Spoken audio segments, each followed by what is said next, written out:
Yves-Jacquin Depère, bonjour. Bonjour. Vous êtes économiste, avocat de formation, spécialiste des questions de fiscalité et vous venez de publier La réconciliation fiscale aux éditions Odile Jacob, qui est un réquisitoire en quelque sorte contre le système fiscal français qui, selon l'hypothèse de votre livre, aurait joué un rôle moteur dans la diminution de la fortune de la France. Alors pour bien comprendre, vous développez un concept que vous allez nous expliquer, celui d'homo economicus fiscalis. Est-ce que vous pouvez nous expliquer ce dont il s'agit? Très volontiers. La réalité française a profondément changé et une des difficultés que rencontre notre pays, c'est que la réalité a changé plus vite que la représentation qu'en ont les gouvernements.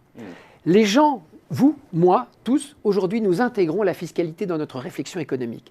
Nous ne sommes donc plus des homo economicus naïfs, l'individu d'hier qui était surpris par la fiscalité et qui donc maintenait son comportement inchangé quand la fiscalité changeait. Aujourd'hui, les choses ont radicalement changé. Chacun prend ses décisions en fonction de l'impôt. Vous parlez à des jeunes, ils vont y compris décider de créer leur entreprise en France ou d'aller la créer à New York ou à Londres en raison du système fiscal. Ce n'était absolument pas le cas il y a 30 ans, c'était inconcevable. C'est la révolution de la mobilité. Donc avec la mobilité, l'individu change de comportement, il y a un changement de paradigme, on est dans un nouveau système. Ce nouveau système, l'individu s'y est adapté, l'État, lui, n'a pas changé. La vision que les gouvernements ont de l'impôt est, à mon avis, sensiblement la même que celle que Louis XIV avait du rapport avec ces sujets. C'est obsolète. Et cet homo economicus fiscalis, c'est le nouveau personnage d'un nouveau paradigme, là encore un concept que vous développez, la fisc-économie. Absolument. Nous sommes en fisc-économie. Le problème, c'est que nos dirigeants n'en ont pas conscience. Donc ils raisonnent encore dans l'ancien système.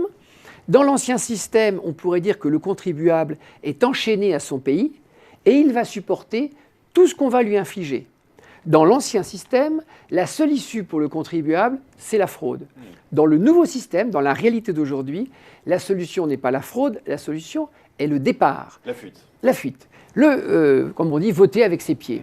Or, nous avons un problème parce que c'est un mécanisme très lent, donc les économistes restent aveugles. Pourquoi? Parce que ça a commencé en 1981. Nous sommes aujourd'hui en 2015. Ça fait 34 ans que ça dure. Donc chaque année, c'est un mouvement imperceptible.